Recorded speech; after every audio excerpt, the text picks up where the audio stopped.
Ashe. Namaste. So, I've been doing some pontification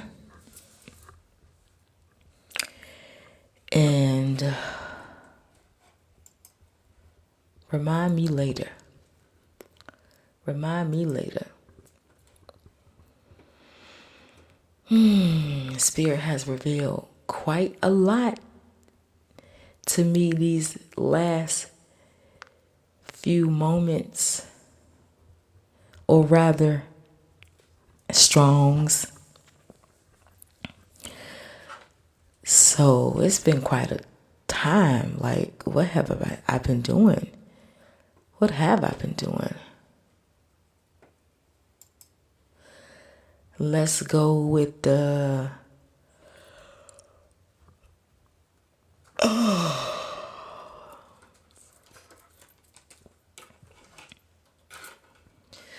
y'all can hear that.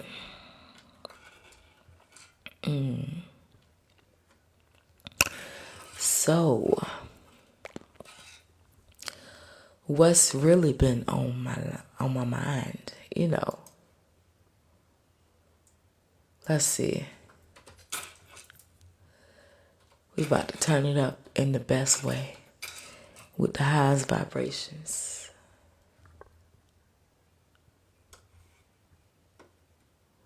You know what? I have had, I want to restore. That's what I'm talking about.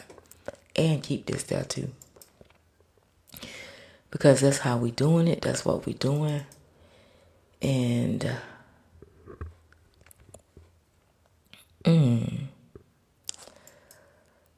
what's the name of that book? I know it's abridged. It's abridged. Let me see. There we go. Living Enlightenment.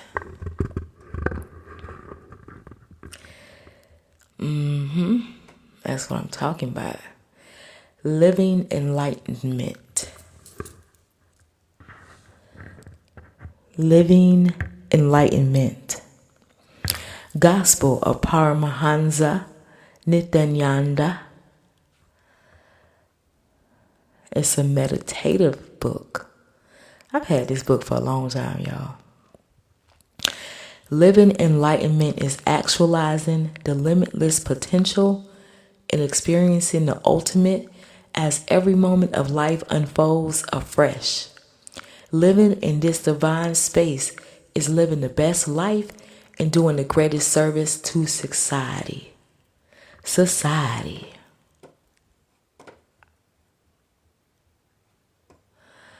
Huh?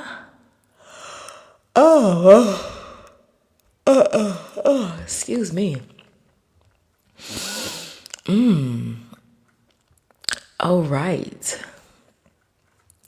So we're going to start with the preface. If there is a preface, I think there is. I'm saying it for a reason. It's been a long time. There's a preface. All right. That was necessary, but didn't, Yeah. How are you, Ada? Many reputed intellectuals, including scientists, have recorded that there has been an elevation in human consciousness in recent times.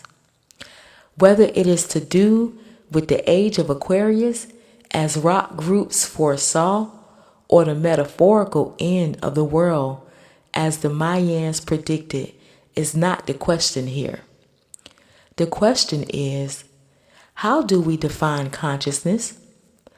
As societal beings who have been guided all our lives by moral and legal commandments, our beacon of behavior has always been conscience. But conscience is not consciousness. I'm going to say that again. Conscience is not consciousness. Consciousness is the awareness that there is something more to our life than the material pleasures that we seek. Consciousness is the tension within us that tells us there is something higher than what we see. It is the beacon of inner awareness that guides us to a state of being where we realize that we are more than what we think we are. Human beings. Human beings are far more than mere machines. I was going to say mechanicals, but machines. This is why even the most powerful computer would never be able to replace the human. It can replace the mind and the body, but not the energy of the human being. It might be a fact that we ascend from animals, but it is the truth that we can go further. From the immoral, wise men of all cultures have pondered deep into this simple yet intangible issue of what lies within us. Who am I? Has been the refrain of many sages. Many did find the answer. Their answers were experimental. The scriptures of all great religions are the expressions of these wise masters to convey their experience to us. When they live, the masters themselves are the experience that we can share. Paramahansa Nityananda is such an experience. This book is the first volume of the essence of the wisdom of Nityananda that has so far been expressed. Nityananda has spoken in a number of structured programs. He has commented on great scriptures like Bhagavad Gita and spoken to large public and small private groups over the last 5 years. This book is an essence of these teachings. This book takes you through an understanding of why we behave the way we do and explains how we can change the way we act so that we are in synchronicity with the energy of the cosmos. Meditation techniques provided in this book help you to experience this synchronicity. The understanding and the experience that we are one with the energy outside us expands our consciousness. We realize that we are one with every other individual. However different the individual may be in culture, color, language, religion, or tribe. We realize that we are all waves in the same cosmic ocean. I say to that. How are you, Shay? Welcome in. This experience is living enlightenment. This experience is Nityananda. While there is some order in the way the chapters are structured, you may move back and forth in any order to read the subject of your choice. All chapters are interconnected with the common thread of living enlightenment.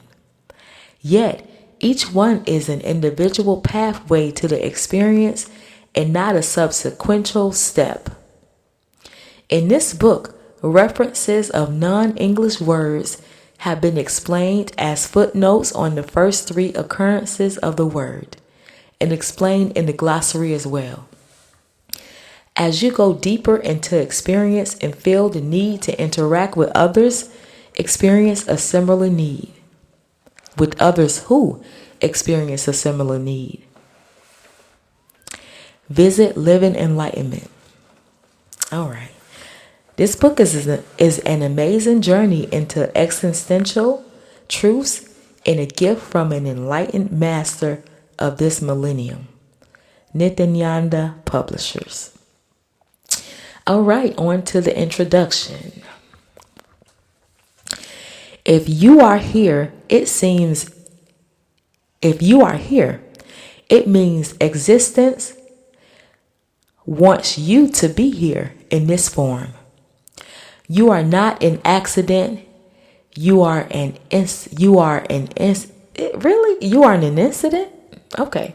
Let's see what this reads. You are a conscious miracle of existence. Don't think this is positive thinking. This is the straightforward and simple truth.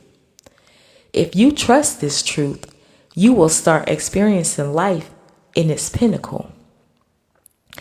Understand, experience, existence. I'm talking about experience. Let me put my glasses on. Only if y'all saw me squinting. Like, what's good? So I'm reading The Living Enlightenment. It's a book that I've had for quite some time. I would say over 7 years. Yeah, it's definitely been over 7 years. It is a book that was, I think it was free. It's an online version of a book that I think it has hard copies. However, it was gifted to me for free, I guess, or I downloaded it from somewhere.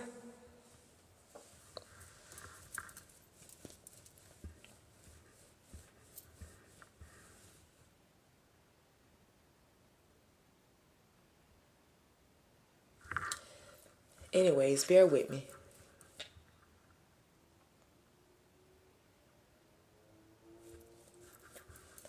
I need to get up real quick. Y'all see I have to put the spectacles on. Yeah.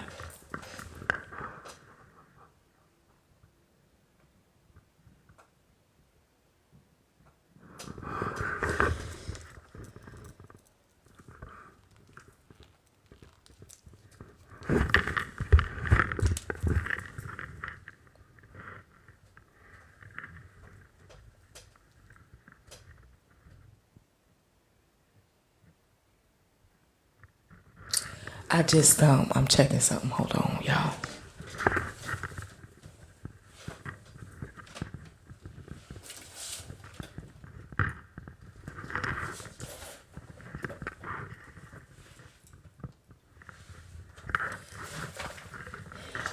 All right, we good.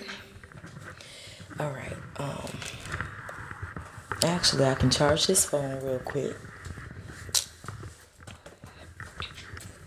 because I actually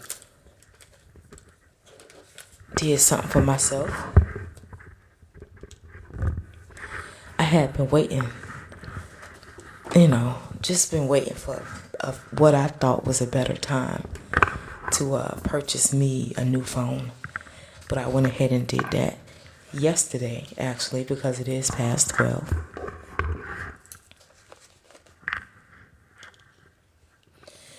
Okay, now that I have my spectacles on, we are going to proceed. I'm just going to start over. This is the introduction. If you are here, it means existence wants you to be here in this form. You are not an accident. You are an incident. You are a conscious miracle of existence. Don't think this is positive thinking. This is the straightforward and simple truth. If you trust this truth, you will start experiencing life in its pinnacles. Understand, existence is trying to express itself through you. What you call your potential is nothing but the expression of existence through you. When you freely allow this, you will start realizing your infinite potential. When you start becoming the fulfillment of existence, you become flowing energy, which is what I call living enlightenment. Living enlightenment. Living enlightenment. That's the name of this book, y'all. Living enlightenment is living with the flowing energy of existence in synchronicity with its miraculous happenings. How you doing? Appreciate you for coming through. What's good? Okay.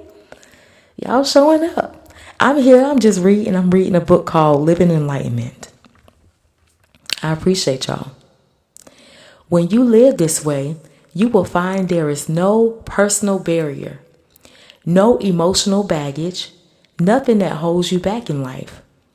Life flows continuously like a river, carrying bliss and fulfillment every moment.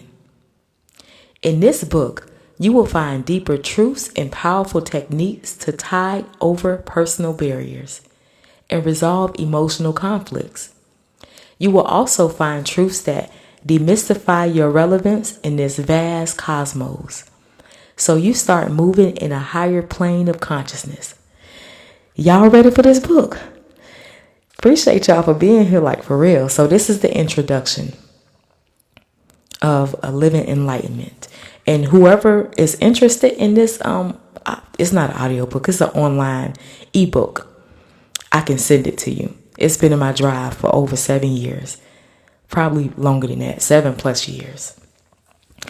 And I've read it a few times, but not in its entirety. Now I will. This book is for anyone who wishes to live a fulfilling life. It reveals the secrets of self, existence, and the world. It is for every individual to start experiencing the ultimate purpose of taking human birth on planet Earth. It is meant to give the experience of, now y'all about to hear me blub up some words, because this book is by East Indian guy named Paramahansa Nityananda. So these are some East Indian words, some Hindu words. Let's go. Shakti. Shakti, the energy to understand and change whatever you need to change in life. Is that Buddhi? Oh, goodness. We're going to say Buddhi, the intelligence to understand and accept whatever you don't need to change in life. Yukti, the clarity to understand and realize that however much you change, whatever you see as reality is itself a continuously changing dream. Oh, thank y'all so much. Okay, I have 2 more words. Bhakti, the devotion, the feeling of deep connection to that which is unchanging, eternal, and ultimate, and mukti, the ultimate liberation into living enlightenment when all these 4 are integrated. Paramahansa Nityananda. So that's the introduction, y'all. All right, so chapter 1, this is Flow in Love. I've read this so many times, I should know it by heart. It tells little antidotes and everything. So if y'all ready, it's real quick. Psychology explains that thoughts arise in the brain and emotions from the heart. Irrespective of where they arise from, thoughts and emotions are inseparable. Ancient scriptures say that thoughts create us. Y'all agree with that? I agree with that. Everything's a thought first before it, comes into the 3rd dimension.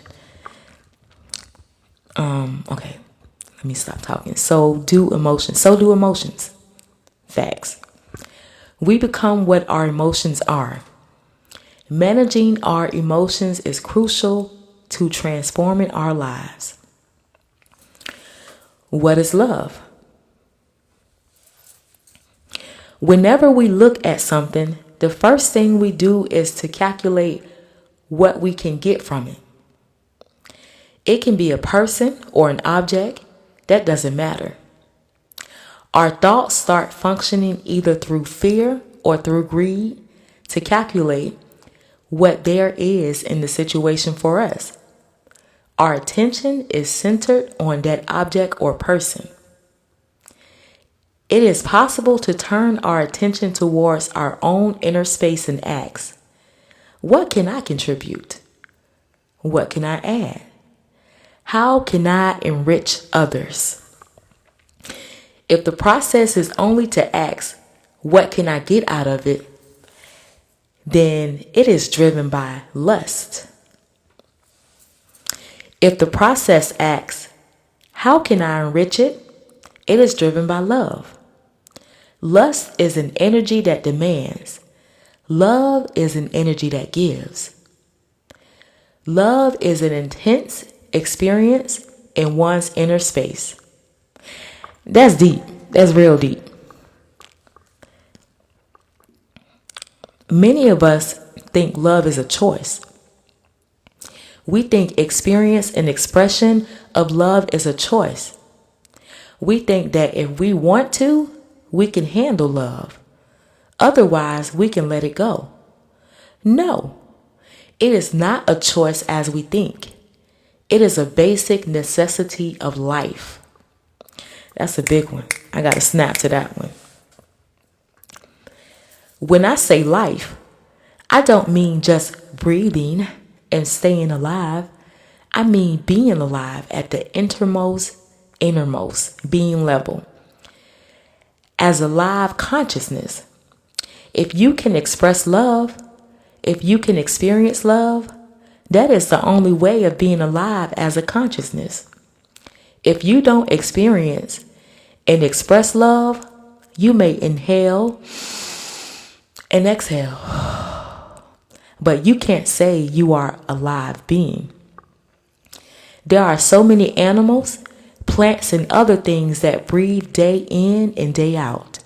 You will continue to exist like them. That's all. You'll continue to exist like an animal if you don't embody love, is what they're saying. Right? I like that. Okay, a small story. A disciple asks a Zen master, does an enlightened master speak? The master said, no, an enlightened person never speaks. Only a person who doesn't know enlightenment speaks. Then the disciple asks, so does an enlightened master keep quiet? The master said, no, an enlightened master never keeps quiet. If he keeps quiet, then he is not enlightened. The disciple was puzzled. He asked, you say he never speaks nor keeps quiet. What does he do? The master replied, he sings. His being sings. He neither speaks nor keeps quiet. His very being sings. Love is the ultimate experience of a human being. When the experience happens, we will not be able to possess the experience. Only the experience will possess us. That is what the master means. When the experience possesses us, whatever we do will be like a beautiful song. Any word that comes out will be poetry. Our being will be so light, we will simply float. Our walking will be a dance. Our body language will radiate grace.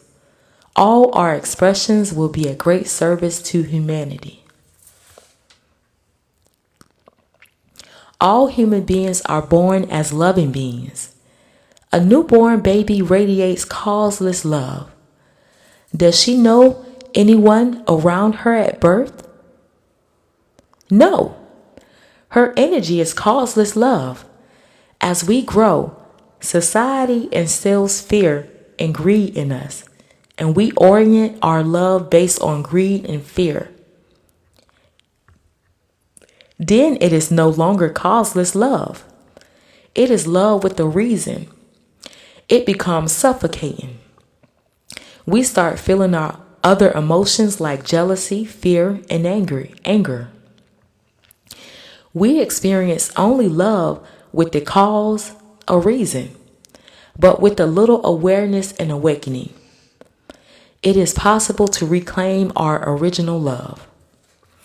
That's deep. You was feeling that, Coco? I appreciate you for sharing the live and liking it and tapping and using the stickers.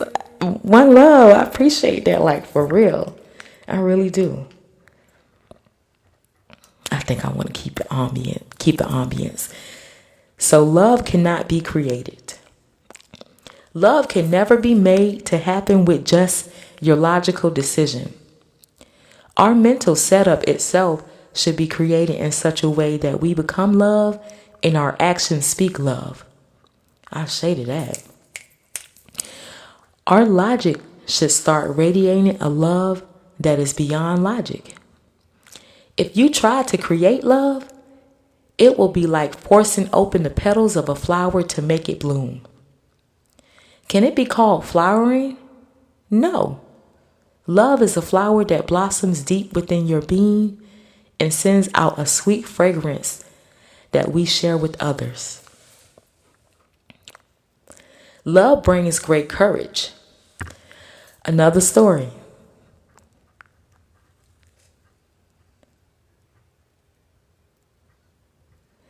Oh, thank you. I shall. I definitely will. I do. I have this mic that I purchased from the TikTok shop. I don't know if I'm okay to tell you about it or not. I don't want to get flagged. You know how TikTok be. But it's they advertising a lot. Okay, love brings great courage. And I have a YouTube page as well. Thank you. A beautiful incident happened in this life. Now I ain't gonna mess up his name. Let me just concentrate. Ramanuja. There we go. A beautiful incident happened in the life of Ramanuja. If you study the life of Ramanuja, you will see how he used every step of his life to move towards enlightenment. When his teacher initiated Ramanuja, he gave him a special chant. The teacher told him not to pass on the chant to anybody, and that if he did so, he would go to hell. Ramanuja asked him what would happen to the others with whom he might share it. The teacher said that they would be led to salvation. What would we have done? Naturally, I can't concentrate. Hold on. Rewind. All right. What would we have done? Naturally, we would have kept quiet, thinking, why unnecessarily go to hell? Ramanuja immediately stood on a platform in a temple and called out to the whole village. He loudly pronounced the chant given by his teacher and told the people, let you all go to heaven. I am not bothered about me going to hell. Let you all reach heaven. When you are deeply in love, you feel as if your whole being is open and you are ready to go to any extreme for the sake of anybody. You are ready to go to any boundary as there is nothing to protect within your being. Your being is totally open. You know when they say your nose wide open when you're in love? Wow. You don't feel insecure when you are wild with love. That is why people who are in love always do risky things. They take the risk because they feel they have nothing to lose. There is no insecurity about anything. They feel so expansive. Love gives tremendous courage and energy. It opens you up, literally. It makes you finally available to yourself. As of now, you are not available to yourself. Love can make you available to yourself. That's real. So when the teacher saw that what Ramanuja did, he admitted that he learned a lesson from his disciple and declared that Ramanuja had reached greater heights than he. He told Ramanuja, you are in a different space now. That's a deep story. And the reason why I don't resonate with the story, but and somewhat I do a little bit. It was like Ramanuja was very brave because it was given to him in secret, the chant, right? And he thought the chant was deemed to be so sacred that it would just like, it was selfish that he'll go to heaven, like, because he knows it. And if he gives the chant to everybody, it'll be salvation for all those who hear it. However, he won't be saved. So being that his teacher actually was selfish and only gave it to certain people. However, Ramanuja, he said he stood on that platform in the temple and he was audacious. He gave that chant and it was self-sacrificing. It was like, there's a word for that. What is that word? Self-sacrificing is altruism. That's altruism right there. Be open, not philosophizing. Hi, Joanna. Appreciate you for coming through, even if you just riding by. The problem is that we have all practically become philosophers. We don't understand that life is not philosophy. It is spontaneous flowing energy. It is new every moment. Philosophy is all about repeating the same old things in a different way. That's all. There's nothing fresh in it. Life is fresh every moment. Philosophy robs life of the freshness. A small story. 10 philosophers were imprisoned in a country. They were kept together in one cell. They decided that somehow they should escape from the prison. They sat and made a big plan. They got the mold of the prison door key and made a duplicate key for the prison door. Finally, they chose the date of escape.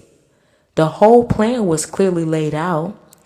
They decided on the particular night, 2 of them will open the prison door with the duplicate key and signal to the others. The others would escape, and these 2 would follow after locking the door behind them. The day of escape dawned, and 2 of them went to open the door. The rest of them waited for the signal. They waited and waited, but never got any signal. 3 hours passed. Suddenly, the 2 who had gone to the open door came back and said, "We have to drop our plan to escape. It can't happen today. We will have to do it some other day. We will have to reschedule our escape." The others asked, "Why? What happened?" They replied, "What to do? The foolish guards forgot to lock the prison door."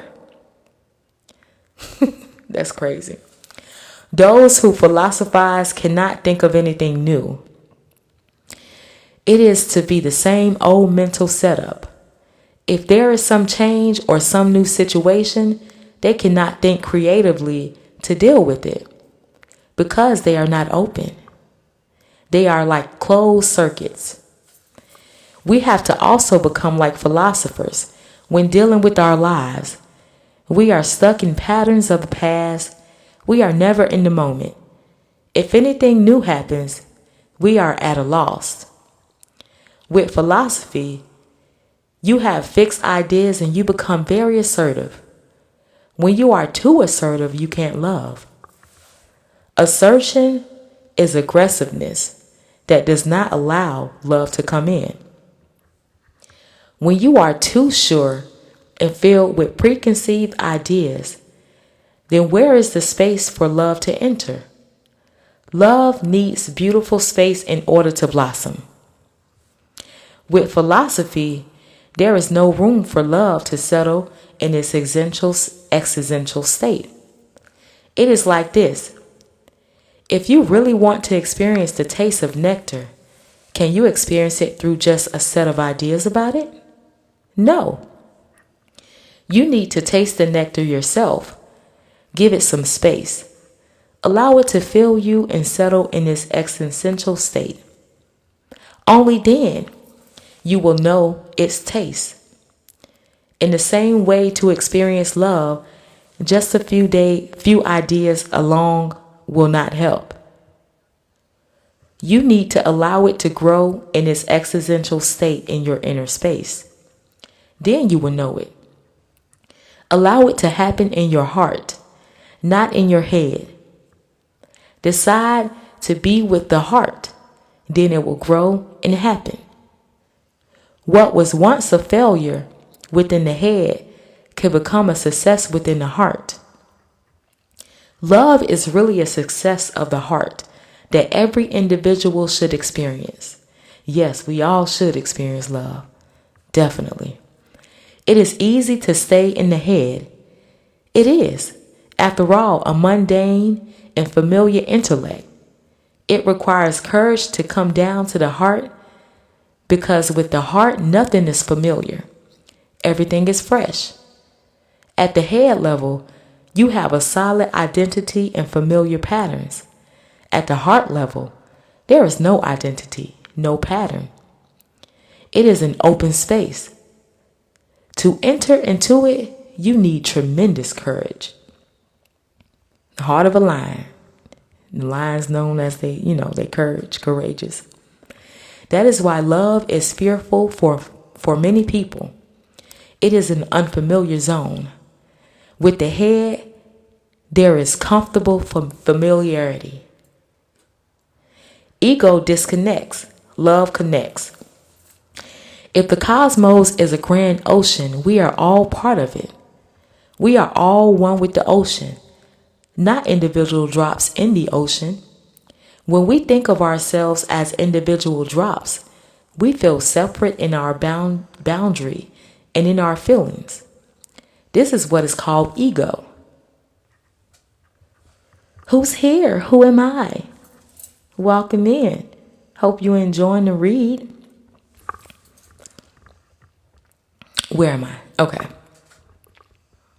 Where am I? Again.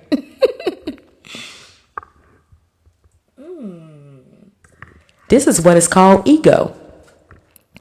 We become driven by feelings of I and mine. As long as this separation remains, we can never experience the energy of the ocean that is love. We never experience that causeless and surging love. As long as we remain a drop in the ocean, we say no to life. We neither love nor trust. We don't feel blissful either, because bliss is possible only for those who know how to love and trust. It happens only to those who know how to feel part of the ocean. Bliss is possible only when our heart says yes. All you gotta do is say yes. I say, where am I? When you say no completely, when the no completely disappears from our being. Okay, I interjected myself. So let's go back. Bliss is possible only when our hearts say yes. When the no completely disappears from our being. No is darkness. Yes is light. No is ego. Yes is egoless. No is the way of the unconscious person. Yes is the way of the awakened one. All the conflict, all the suffering in our life is because of our saying no. No is a fight, a war with existence. Yes is a love, peace with existence. Yes is a deep accord with the totality of who we are, the ocean. I shaded that.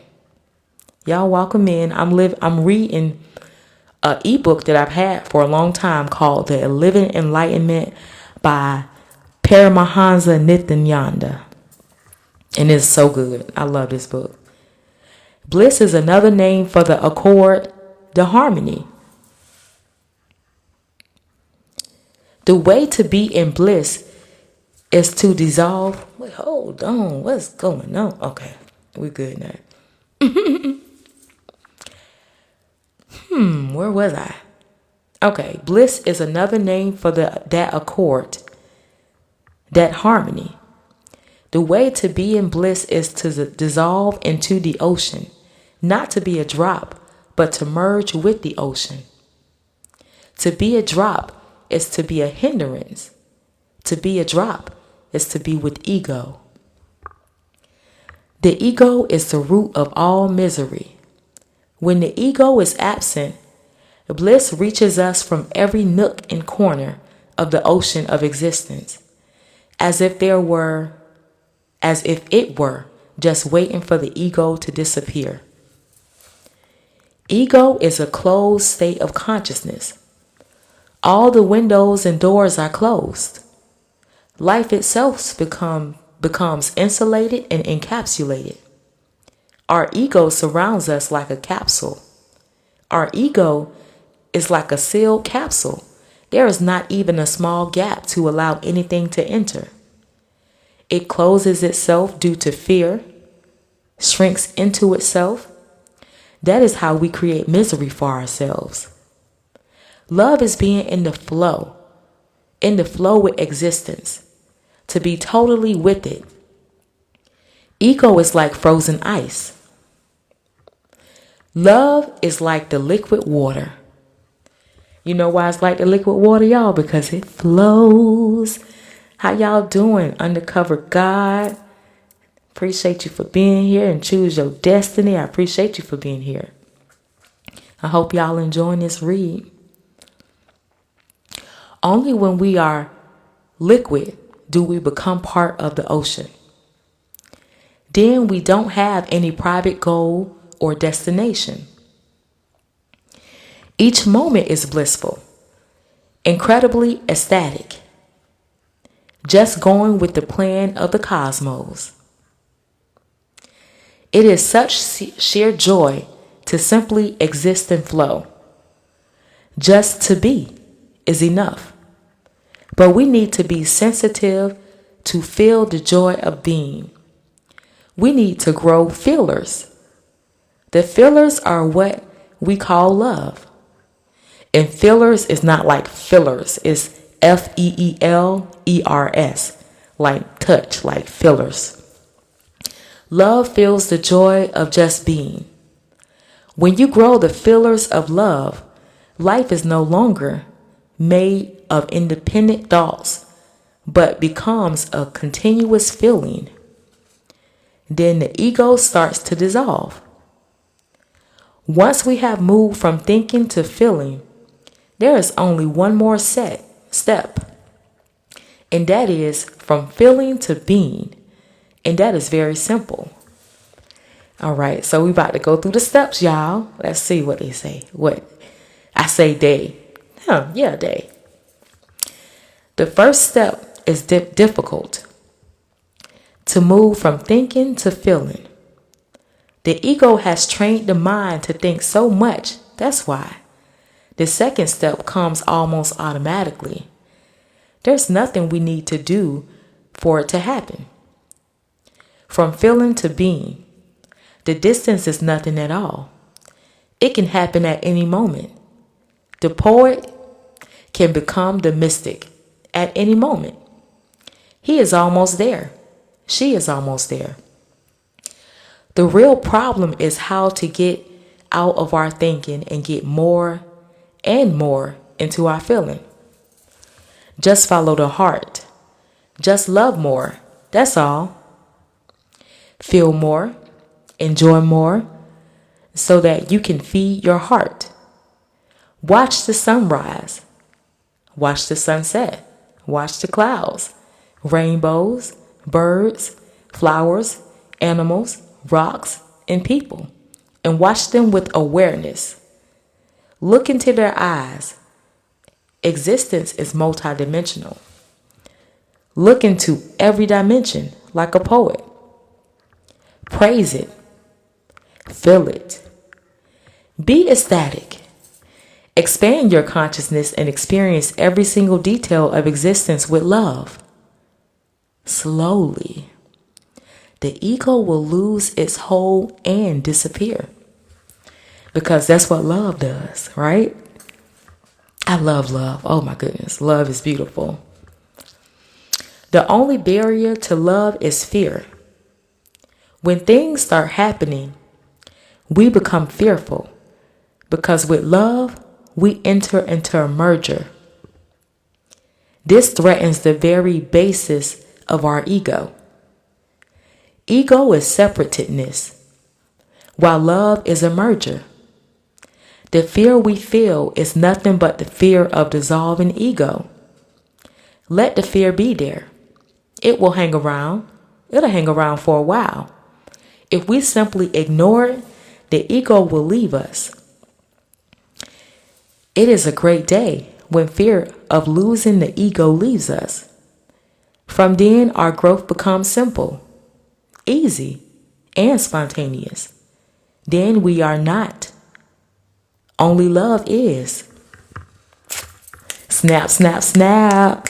Snap, snap, snap. What's good, Sewell Tunes? Greetings, greetings. Much love and light. I'm reading.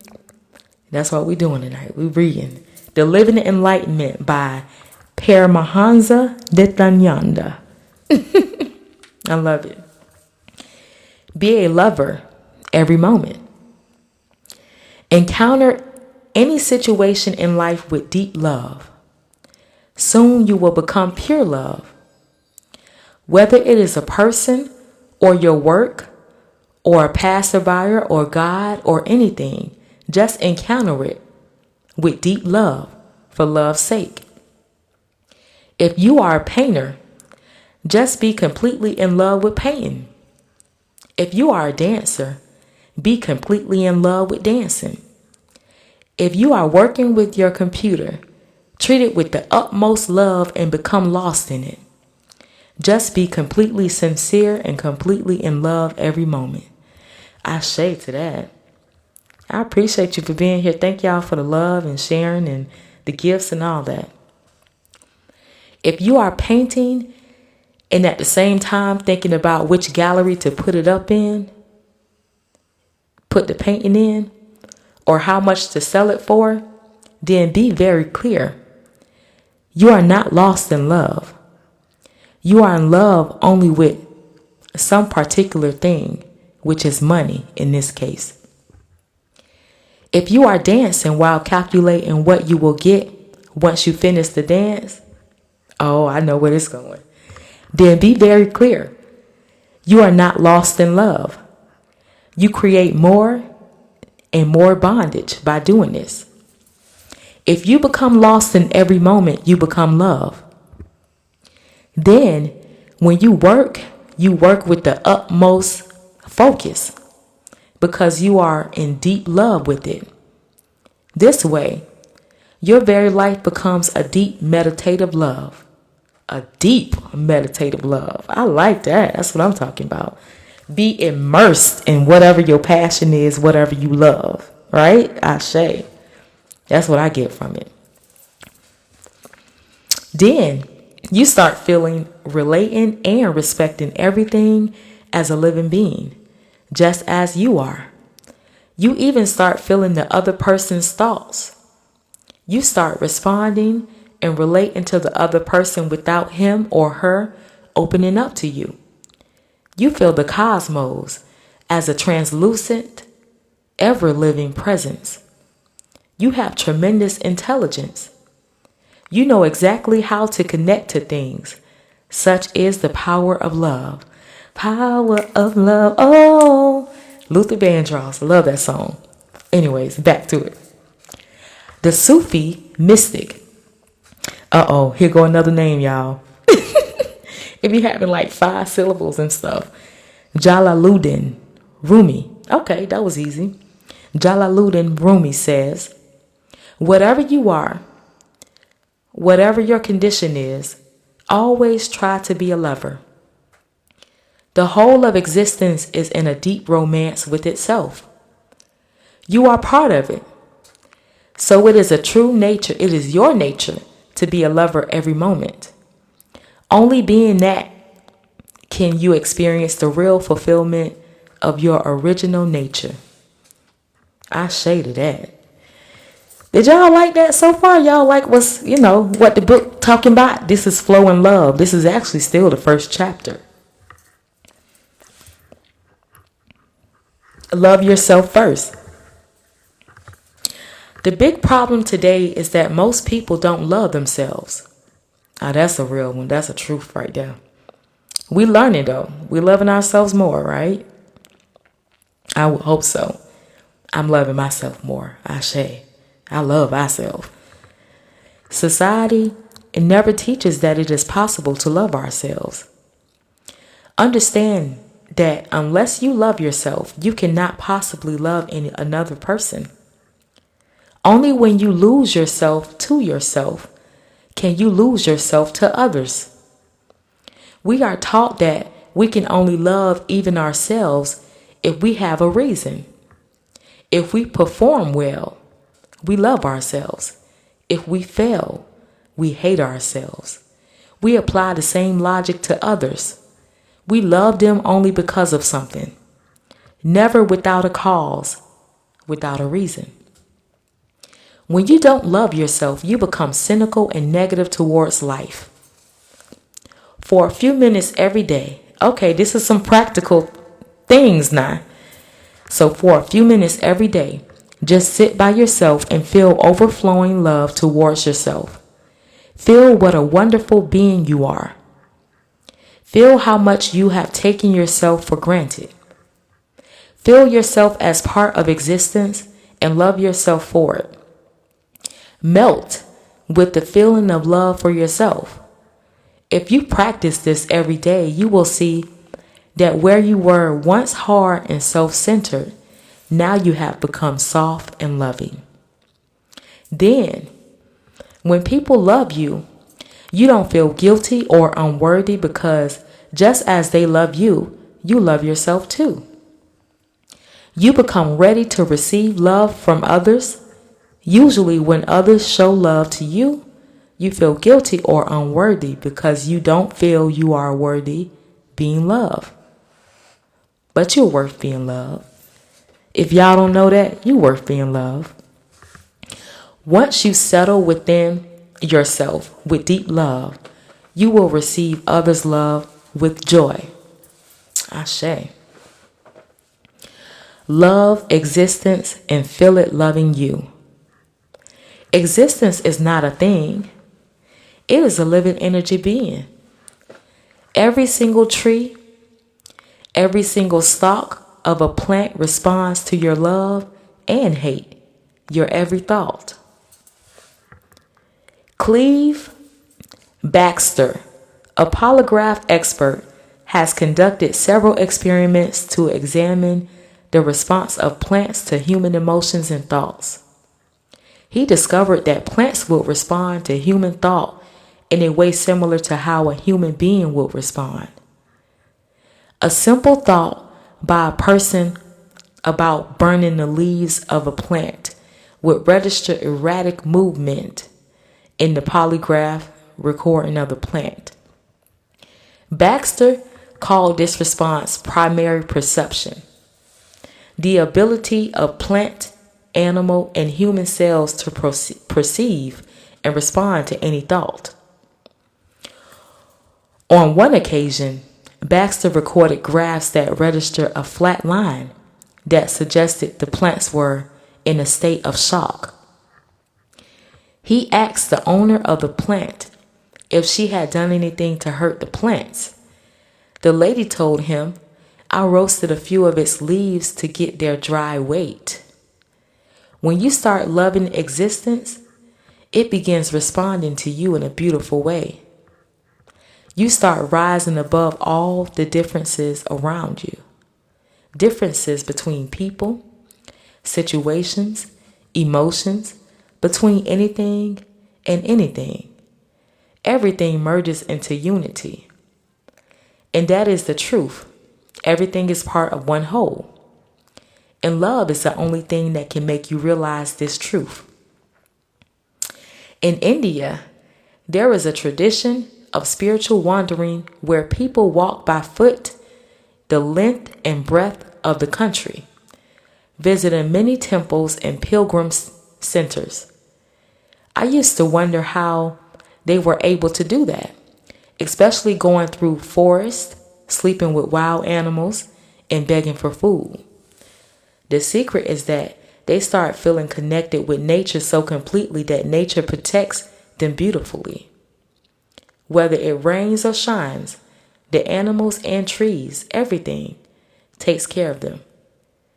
Even though this may be logically difficult to understand, it is the truth.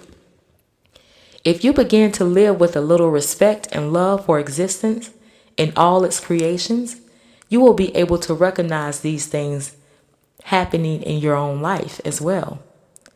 Nature will simply reciprocate your love in many beautiful ways. I wonder if they're going to go back to the story, because I love that story, and it didn't seem like it was complete about the plant. It reminded me of the story. How you doing, J Mac? Welcome in. I appreciate you for coming through. Ashe. You still here, Sewell? Thank you. Appreciate that. Yeah, the story reminded me of the water experiment. Y'all know, like, I think it's the rice and water. I've seen it done with both. But when you speak negative, oh, okay, I think I know what it is. The rice was in the water or something like that. But you speak negative things to one water, and another water you would speak positive things to, and then the water that you speak negative things to will make mold. That's what that reminded me of. And I want that story in wholeness. I feel like it's incomplete. Going back to the reading though. Respect sows the first guilt in you that you are something inferior. Respect sows the first guilt in you that you are something inferior. It makes you feel separate from the other person to whom you show respect. On the other hand, love shows the seed of joy and unity in you. It makes you feel connected with the other person, with everything in existence. With respect, there is fear.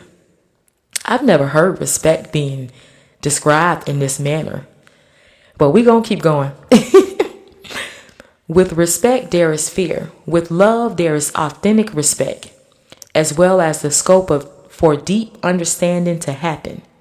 With respect alone, not much understanding is possible. With respect, there is a possibility for tremendous understanding and transformation to happen. Did I say respect? Okay, I revised that, y'all. With love, there is a possibility for tremendous understanding and transformation to happen. Love, by its very nature, is transforming. It softens. It melts you. Respect creates distance between you and the other. Love bridges the distance between you and the other. Only because people themselves have not experienced love do they give respect as the rule of acceptable behavior. Respect is easier, but not real. Love might be difficult only because not many know how to go about it, but it is real. With love, respect is automatic and authentic. With pure respect, the appearance of love is forced and may never be authentic. You know, that hits hard right there, because I value respect, and I actually I command respect. You know what I'm saying? Respect is a big thing, and to hear it being compared to love like this is just, it gives me a different perspective on respect. And say respect creates distance between you and the other, and love bridges the distance between you and the other. That's deep. What's good, cuz? Okay. Where am I? Love is different from, hold on. What? That's what happened. I didn't even read the whole thing. That's why. All right, we're going to have to go back. Love is different from respect. So we can get all this in totality, because I did not, honestly, I didn't realize that I didn't do that. So love is different from respect. Now we're about to see why, the root of it. Very often, love is confused with respect. From a young age, children are brought up to always show respect but never show love. You can hear people teach the children, you should respect your elders. You will hardly hear, you should love your elders. That is the problem. Respect sows the first guilt in you that you are something inferior. It makes you feel separate from the other person to whom you show respect.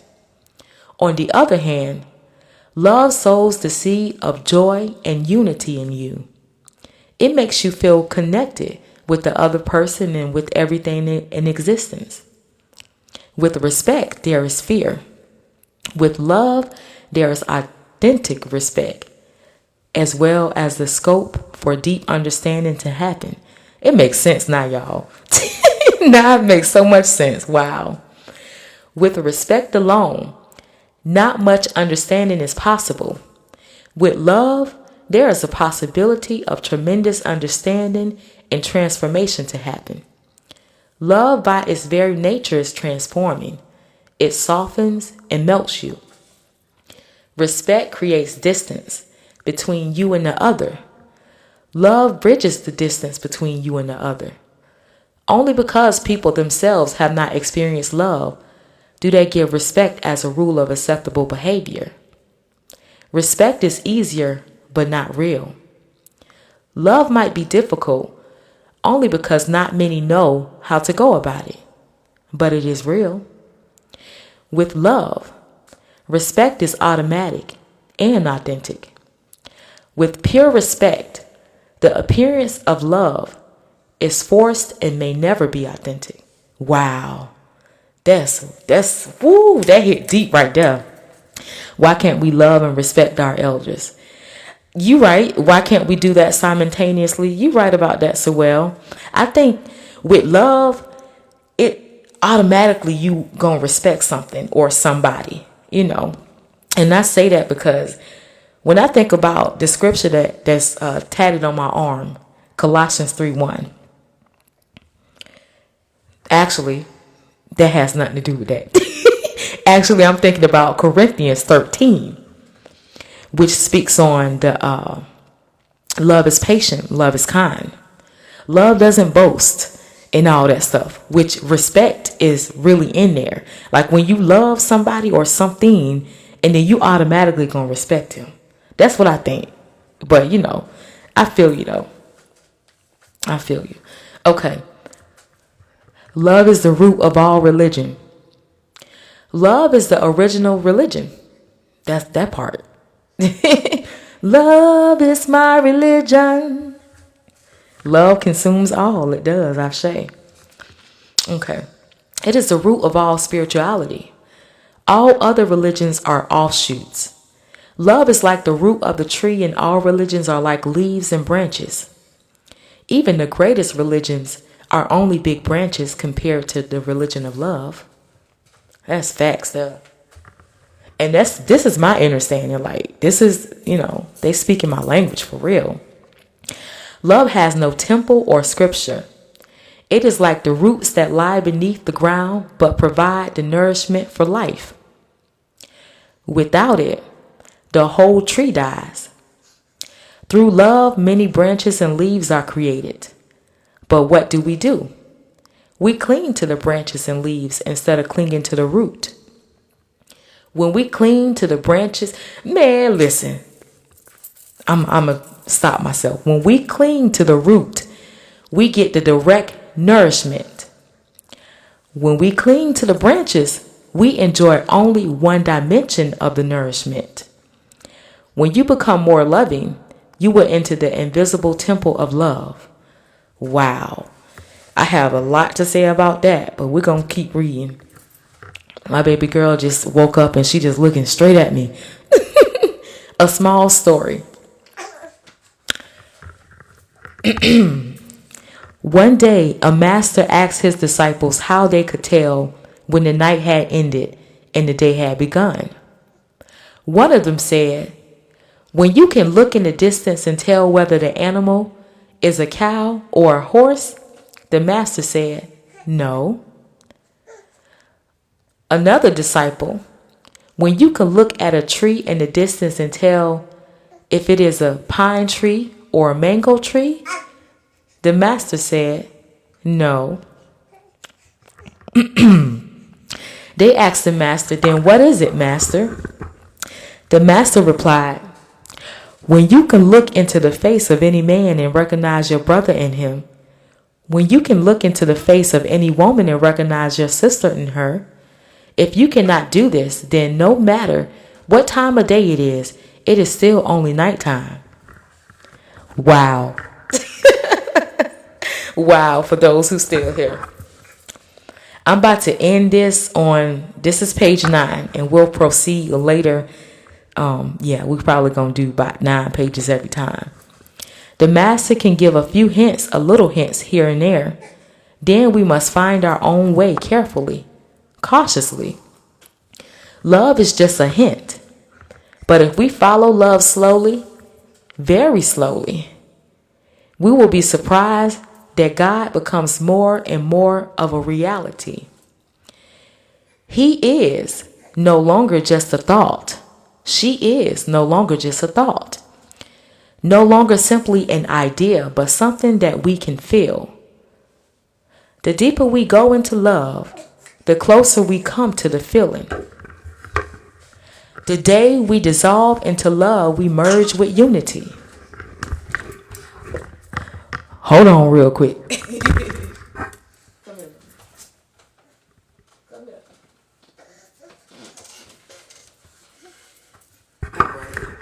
And I will proceed if she let me.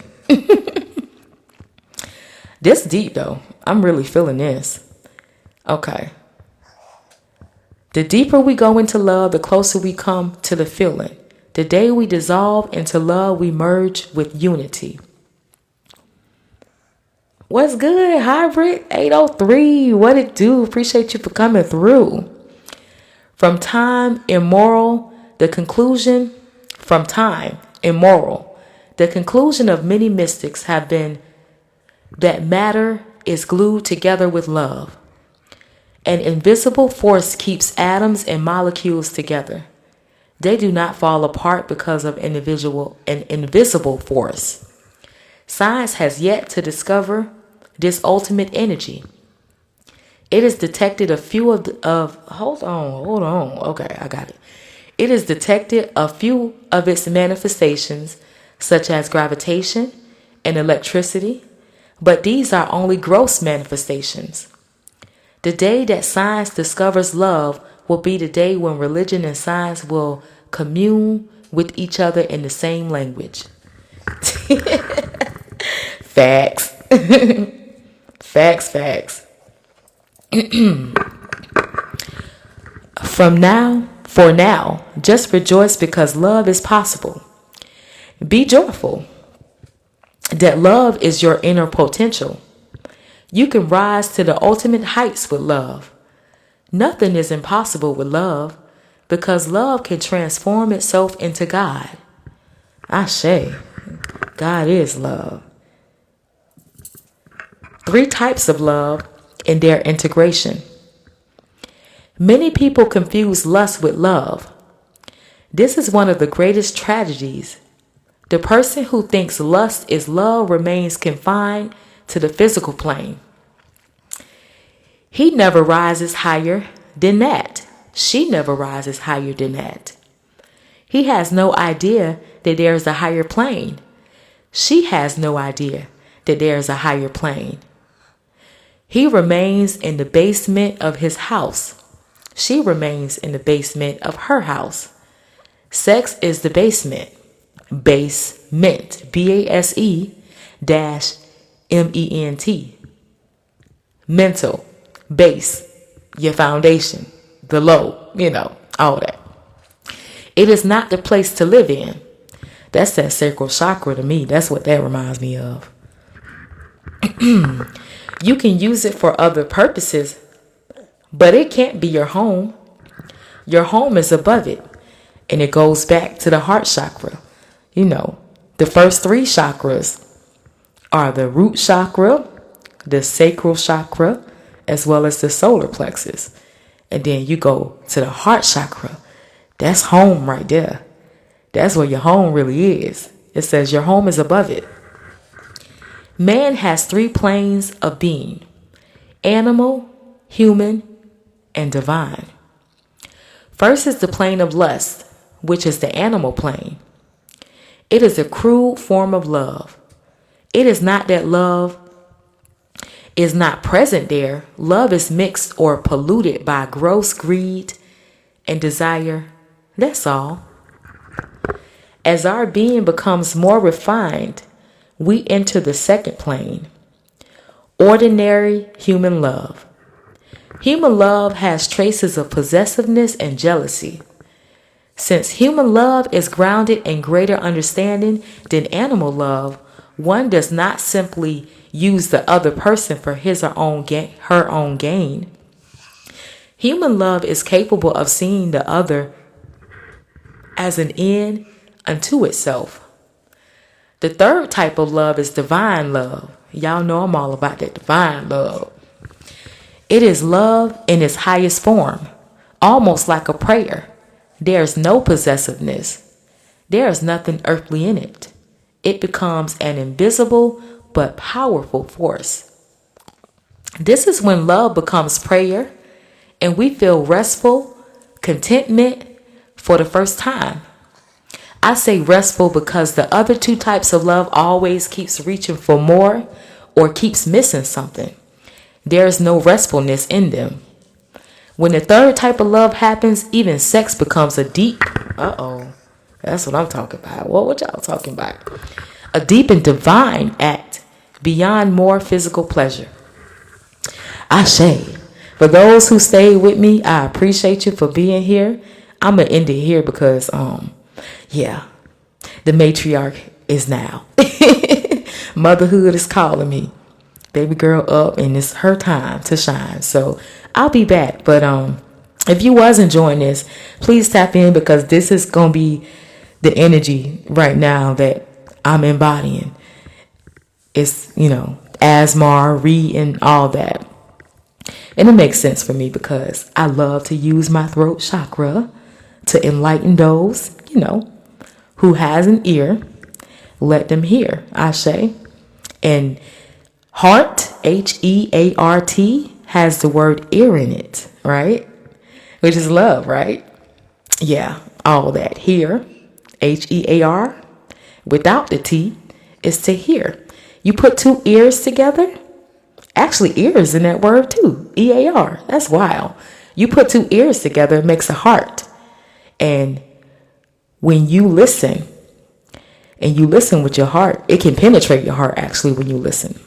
But anyhow, one love. I appreciate y'all. And I feel like this was a successful live. And I'm definitely going to have some highlights that I probably share. But yeah, continue to flow in love. Ashe.